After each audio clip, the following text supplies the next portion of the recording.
제5장 창조 본연의 남녀사랑. 창조 본연의 남녀사랑. 1. 창조 본연의 남녀사랑. 남자와 여자가 사랑을 하더라도 그것이 하나님이 세우려던 뜻과 일치하느냐, 또 하나님이 인간에게 원했던 그 기준에 일치하느냐가 문제됩니다. 남자와 여자가 사랑할 때 하나님이 생각하시는 모델적인 사랑과 일치하느냐 하는 것입니다. 하나님을 중심 삼고 최초의 남자 여자가 사랑으로 하나 됐다면 그것은 사랑을 중심 삼은 우주의 모델이 되었을 것이라는 결론이 나옵니다. 하나님도 인간 앞에 그러한 사랑을 원했을 것입니다. 남자와 여자도 마찬가지로 서로 상대에게 그러한 사랑을 원했을 것입니다. 그와 같은 참 사랑은 우주 핵이 아닐 수 없다는 것입니다. 미트법과 같은 하나의 표준형이 되는 것입니다. 하나님의 사랑과 인간의 사랑은 본질적으로 같습니다. 사랑은 하나 되려고 하는 것입니다. 남녀가 서로 그리워하는 이유는 무엇입니까? 남자는 여자를, 여자는 남자를 통해서만 하나님을 소유할 수 있기 때문입니다. 곧 남녀가 사랑으로 하나 된 자리에 하나님이 임재하시기 때문입니다. 이성성상의 모체가 하나님이라는 것을 생각할 때 남자와 여자의 존엄한 가치를 찬양하는 동시에 하나님의 귀한 가치를 더더욱 찬양할 수 있는 사람이 되어야 합니다. 남자의 마음속에는 하나님이 사랑하시는 여자가 있고 그의 대상인 여자의 마음속에도 하나님이 사랑하시는 남자가 있어서 함께 기리게 될 경우에는 하나님도 그것을 보고 기뻐하실 것이며 온갖 만물도 서로 기뻐하게 될 것입니다. 그들이 서로 포옹하는 기쁨의 내용이 하늘과 땅이 함께 기뻐하는 가치가 됩니다. 남자와 여자가 서로 좋아서 포옹하는 그것 자체가 우주가 일체를 이루는 자리가 됩니다. 하나님의 이상 가운데 이루어지는 창조 본연의 모습은 그러합니다. 원래 남자는 자신이 기뻐할 수 있는 여자를 맞이하고 여자 역시 자신이 기뻐할 수 있는 남자를 맞이해야 합니다. 뿐만 아니라 그 한계를 넘어서서 하나님도 기뻐하고 모든 만물이 기뻐하는 만남이어야 합니다. 그러면 이 세상의 모든 존재물이 그 부부를 위해 동원되고 그들에 의해 주관받기를 원하게 됩니다. 새들은 그들을 위해 노래를 부르고 나비는 기뻐하며 나풀나풀 춤을 추게 될 것입니다. 하나님도 기뻐하시고 사람도 기뻐하며 온갖 만물도 기뻐하게 될 것입니다. 이와 같은 입장을 이루어 인간 조상이 역사를 출발시켰더라면 그야말로 창조 본연의 이상세계가 되었을 것입니다. 이 남자와 여자가 태어난 이유. 본래 남자가 태어난 본뜻이 어디에 있느냐? 여자 때문에 태어났다는 것을 부정할 수 없다는 것입니다. 그 반대로 여자는 여자 때문에 태어난 것이 아닙니다. 남자 때문에 태어났다는 사실을 스스로가 확신하지 못하면 문제가 생긴다는 것을 우리는 알아야 되겠습니다. 이것을 천지 창조의 대주제이신 하나님이 창조의 원칙으로 했기 때문에 그 원칙을 따라가지 않고는 선하고 참되고 행복하고 평화스러운 세계 혹은 사랑과 이상의 세계에 들어갈 수 없다는 것입니다. 여자는 남자를 만나려고 태어났고 남자는 여자를 만나려고 태어났지요. 이것이 최고의 진리입니다. 그러므로 이러한 원칙을 따라서 축복권을 찾아 나가야 합니다. 최고의 진리권을 이탈하는 것은 최고의 악입니다. 남자와 여자는 생리적으로 전부 다 반대입니다. 여자들은 일방적인 데 비하여 남자들은 삼방, 사방적입니다. 또 여자들은 집안에만 있지만 남자들은 이리저리 세상을 돌아다닙니다. 이와 같이 성격이 전부 다 반대입니다. 이러한 주체적인 남성과 상대적인 여성이 무엇을 중심 삼고 하나 되느냐? 사랑을 중심 삼고 하나 되는 것입니다. 인간과 하나님을 하나 되게 하는 것도 사랑입니다. 남자가 태어난 것은 무엇 때문입니까? 학문이나 돈, 권력 때문이 아닙니다. 여자 때문입니다. 여자 때문에 남자가 태어났다는 것입니다. 남자의 골격이 여자보다 큰 것은 자기만 벌어먹고 살기 위한 것이 아니라 자녀와 아내를 벌어먹이기 위해서입니다. 남자가 갖고 있는 기관과 여자가 갖고 있는 기관은 서로 틀립니다. 그것을 누구 때문에 갖고 있습니까? 그것은 자기 때문에 생긴 것이 아닙니다. 남자의 것은 여자 때문에 생겨났으므로 여자의 것입니다. 여자의 것은 물론 역으로 남자의 것입니다. 그렇게 생각해 봤어요? 웃을 얘기가 아닙니다. 남자 여자의 사랑의 상징이 무엇이냐? 사랑의 종착 지점이 어디냐? 남녀를 한 몸으로 이루게 하는 성기관입니다. 그것은 사랑을 중심 삼고 마음과 몸이 완전히 합할 수 있는 통로가 되는 것입니다. 남자가 가지고 있는 것이 남자의 것이 아니요, 여자가 가지고 있는 것이 여자의 것이 아닙니다. 남자는 여자의 것을 가지고 있고 여자는 남자의 것을 가지고 있습니다. 태어나기를 자기 때문에 태어난 것이 아닙니다. 상대 때문에 태어났다는 것을 확실히 알아야 되겠습니다. 왜 남자와 여자가 지구상에 태어났느냐? 서로 사랑하기 위해서 태어났습니다. 하나님은 지혜의 대왕이시기 때문에 사랑의 기관을 서로 바꿔 주었다는 것입니다. 남자의 것이라고 해서 그 주인이 남자가 아닙니다. 여자의 경우도 마찬가지입니다. 주인을 남겨놓고 자기 마음대로 행동한 사람은 사랑을 위반한 것에 대한 심판을 받아야 된다는 것입니다. 법 중에서 가장 무슨 법의 벌을 받는다는 것을 안다면 자기 아내를 두고 감히 딴 생각을 할 수 있습니까? 반대로 부인들은 남편을 놔두고 다른 생각을 할 수 있습니까? 3. 남자와 여자는 서로 절대적으로 필요한 존재. 여러분, 사랑은 절대로 필요한 것이지요? 그렇지요? 그 사랑에 절대 필요한 요소는 인간입니다. 남자와 여자입니다. 여자에게는 남자가 필요하고 남자에게는 여자가 필요한 것입니다. 얼마나 필요하냐? 대한민국보다도 세계보다도 더 나아가서는 하나님보다도 더 필요한 것입니다. 또한 여자가 없으면 100년 이내에 인류는 전부 다 멸망하게 됩니다.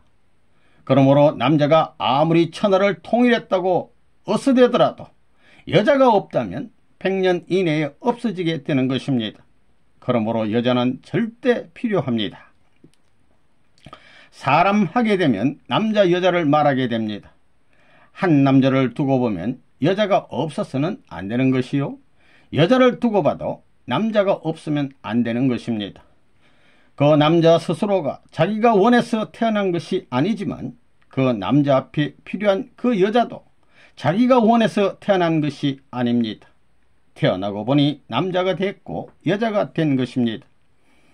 남자로 태어날 때 여자가 있다는 것을 알고 태어났어요? 모르고 태어났어요?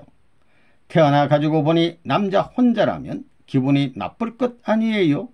또 여자로 태어나고 보니 여자 혼자라면 기분 나쁠 것입니다. 그렇지 않아요? 그러니 여자가 태어날 때 남자가 있는 것을 알고 태어났어요? 모르고 태어났어요? 나는 비록 모르고 태어났지만 나를 낳아준 분은 알고 있었다는 것입니다. 내가 여자로 태어난 것은 나를 필요로 하는 남자가 있기 때문입니다. 마찬가지로 내가 남자로 이렇게 태어난 것은 나를 필요로 하는 여자가 있기 때문에 남자로 태어난 것입니다. 그렇지요? 다 알고 그렇게 태어났다는 것입니다. 남자에게 절대 필요한 존재는 여자입니다. 하나님을 절대 필요로 하기 전에 여자라는 상대적 존재가 있어야 합니다. 인류 역사가 불행했던 것은 남자들이 절대 필요의 존재로서 여자를 바로 인식하지 못했기 때문이었습니다. 마찬가지로 여자에게 있어서도 절대적으로 필요한 존재가 남자라는 것을 몰랐던 것입니다. 참사랑의 맛을 느끼기 위해서는 이상권을 가져야 하는데 남자에게는 여자가 필요하고 여자에게는 남자가 절대 필요한 것입니다. 참사랑을 위한 절대적 남자와 여자는 일심 노력에 의하여 맺어지며 절대적 남자와 여자가 하나로 맺어졌을 때는 하나님이 두 사람 가운데 임재하게 되는 것임을 알아야 하겠습니다. 참사랑으로 맺어진 부부가 헤어지는 것은 하나님도 싫어하기 때문에 절대적 남자와 여자의 사랑은 영원하게 됩니다. 하나님은 전지전능하신 분이지만 그 절대적 존재도 홀로는 아무런 의미가 없습니다. 그와 마찬가지로 한 남자가 미남이고 건강한 사람이라 해도 여자 없이는 그 의미가 없는 것입니다. 자신의 미모나 건강에 취해서 사는 남자는 아무짝에도 쓸모없는 흉물스러운 존재일 뿐입니다. 그렇게 자기 도취에 빠져 사는 남자가 세상에 많다는 것이 문제이고 역사가 비극으로 흘러온 원인이기도 한 것입니다. 자기 도취에 빠져 돌아가는 세상을 개선하고 변화시켜 나오는 것이 하나님의 섭리였다는 것을 알아야 하겠습니다. 4. 사랑은 상대로부터 온다. 사랑은 혼자서는 이루어지지 않습니다. 사랑은 어디서 나오는 것입니까? 나로부터 나오는 것이 아니라 상대로부터 오는 것입니다. 상대로부터 나오기 때문에 내가 머리를 숙이고 상대를 위해야 되는 것입니다. 위하여 살라고 하는 천리가 여기에서 생겨나는 것입니다. 지극히 고귀한 것이 나에게로 찾아오는데 그것을 받으려면 높이고 위해야 한다는 위하는 철학을 이루어야 하는 것입니다. 사람에게는 사랑이 있습니다. 그러나 사랑이란 것은 자기 혼자서는 나타나지 않습니다. 남자가 혼자 있을 때 사랑은 나타나지 않습니다. 남자 앞에 상대가 되는 여자가 나타나야 사랑이 생겨나는 것입니다. 이처럼 상대가 나타나야 비로소 사랑이 생겨납니다. 부모의 사랑이 좋고 부부의 사랑이 좋다 할 때 진짜 사랑은 자기를 중심 삼은 사랑이 아닙니다. 사랑이란 나로부터 시작되는 것이 아니라 상대로부터 시작되는 것입니다. 여러분은 이것을 알아야 합니다.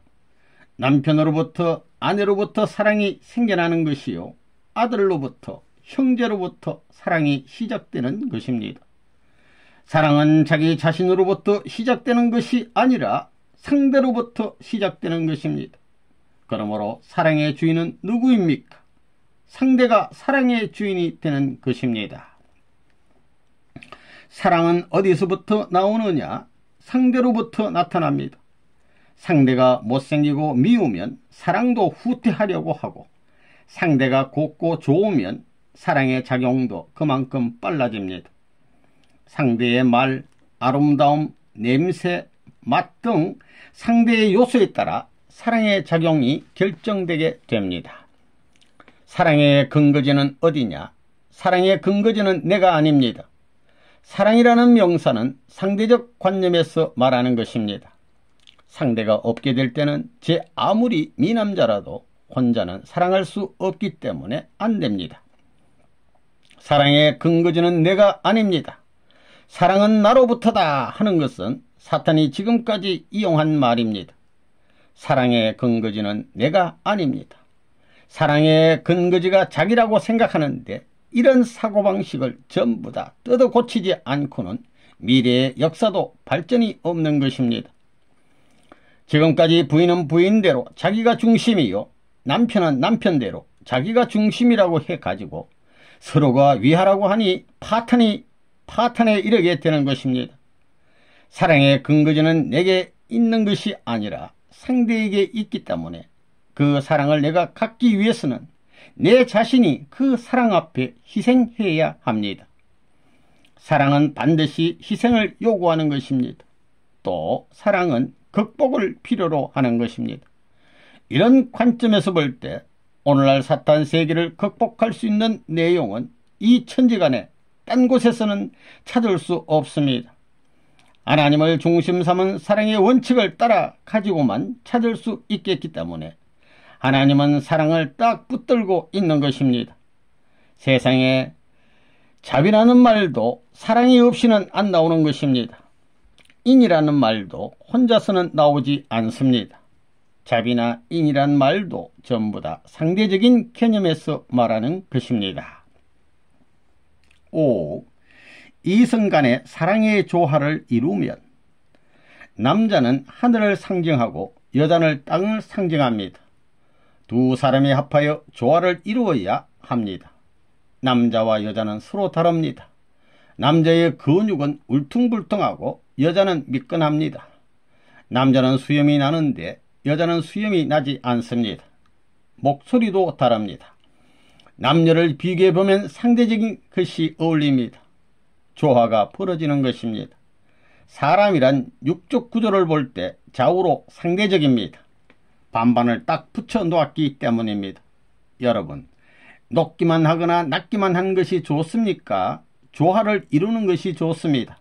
수평선을 중심으로 아래는 어류가 살고 위에는 포유류, 조류 등이 살고 있습니다. 여자는 한 달에 한 번씩 생리를 합니다.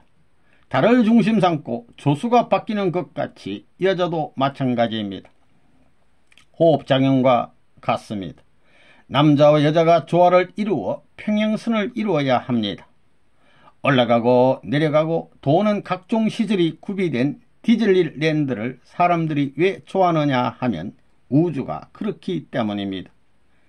남자끼리 화동하는 것과 남자와 여자가 화동하는 것 중에 어느 편이 기분이 좋겠습니까? 남자와 여자가 화동하는 것이 좋습니다. 우주가 그렇기 때문입니다. 우주가 음양의 조화를 이루어 화동하기 때문에 박자를 맞추어야 하는 것입니다. 이성 간의 사랑의 조화를 이루면 하나의 원형 운동을 이루게 됩니다. 이성이 사랑으로 일체가 되고 사랑의 열매를 맺게 되면 하나님은 내려오고 인간은 올라가게 되어 중앙에서 만나게 되는 것입니다. 하나님이 이 원형의 구심점이 되어 구형운동이 이루어지게 됩니다. 구심점에서는 사방 어디든지 통할 수 있는 것입니다. 그 구심점은 사랑의 조화가 이루어지는 곳이고 생명이 태동하는 자리이며 평등주의와 공동주의의 시발점인 것입니다. 그곳에는 사랑의 힘이 있기 때문입니다. 그러므로 우주의 모든 작용과 포용하는 힘은 사랑인 것입니다. 인간에게 있어서 사랑은 영원한 것이며 둘이 아니고 하나입니다. 남자와 여자 사이에 사랑으로 맺어지면 지상에서 100년 해로해야 하고 죽었어도 영원히 함께 살아가게 되어 있습니다. 몸은 둘이지만 하나 되어 돌아감으로써 일체가 되는 것입니다.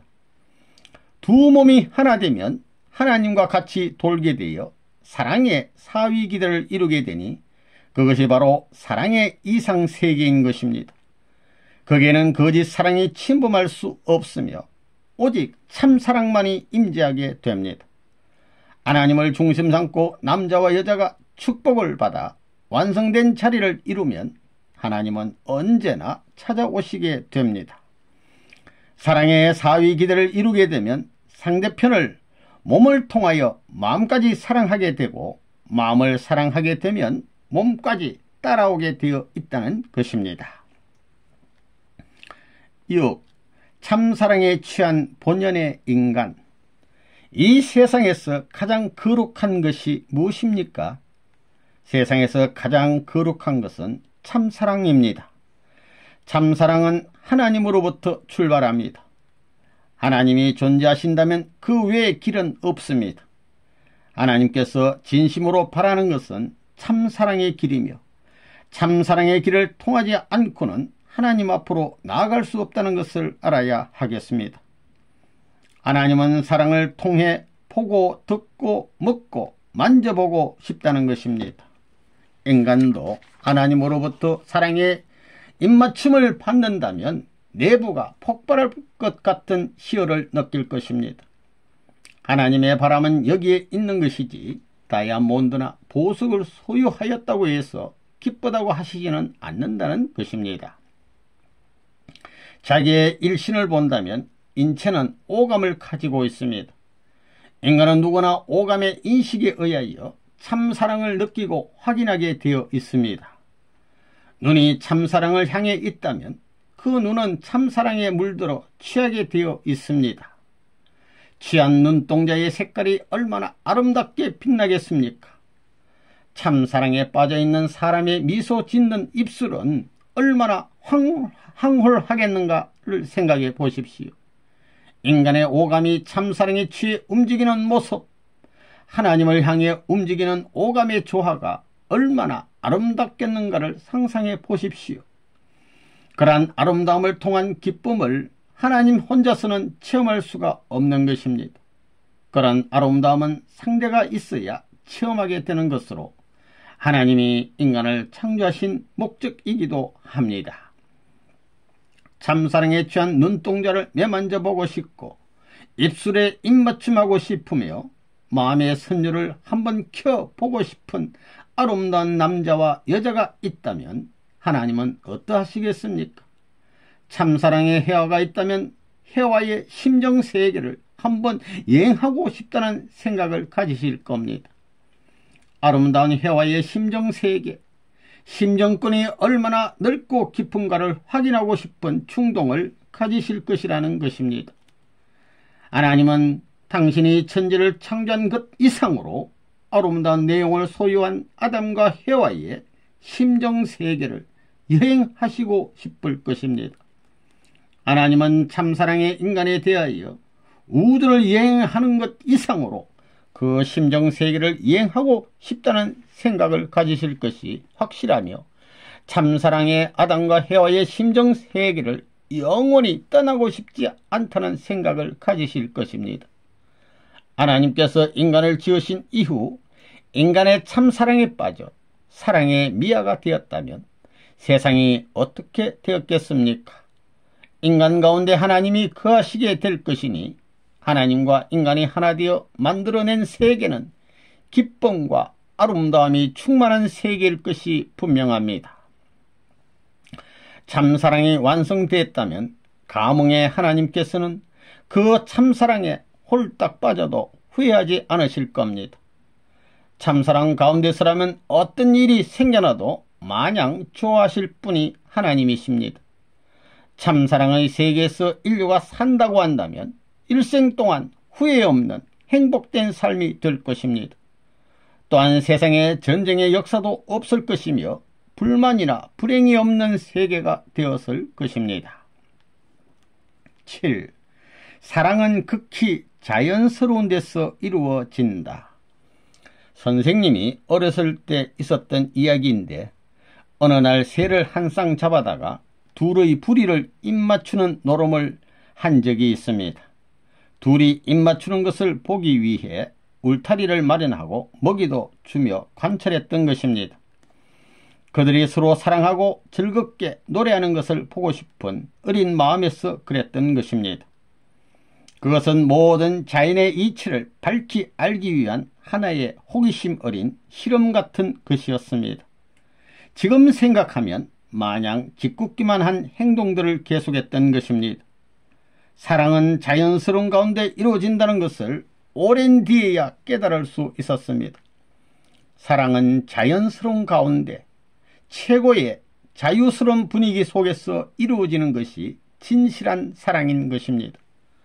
선생님이 사랑에 대해서 바로 알기는 오랜 실험을 거친 결과였습니다. 사랑의 가치를 잃은 사람을 대학 교육을 시킨다고 무엇이 달라지겠습니까? 그들은 모두가 지식을 쌓을 뿐이고 개인주의자가 될 것이고 물질주의 신앙자만 만들어낼 뿐인 것입니다.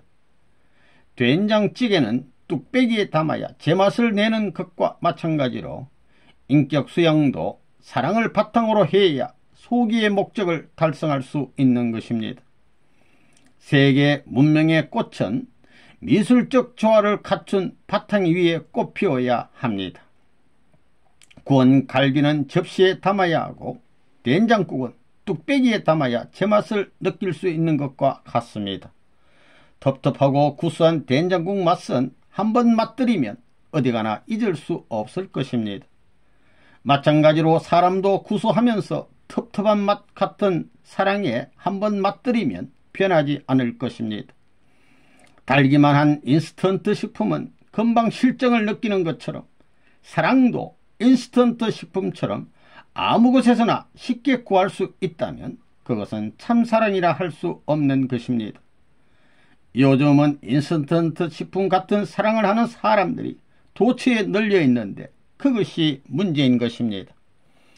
향수탕에 들어가 목욕한다고 해서 사랑이 깊어지는 것은 아닙니다.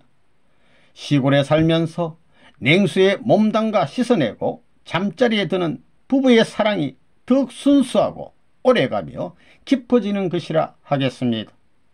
부부가 키스를 하기 위해서 이를 닦는다고 하면 그것은 자연스러운 사랑이 아니며 치약 냄새 때문에 그 사람만이 갖는 고유한 채취를 맛볼 수 없을 것입니다. 이를 닦고 키스하는 사람을 보고 있으면 그 사람이 사랑의 맛을 보기 위한 것인지 아니면 치약 냄새를 맛보기 위한 것인지 모를 정도입니다.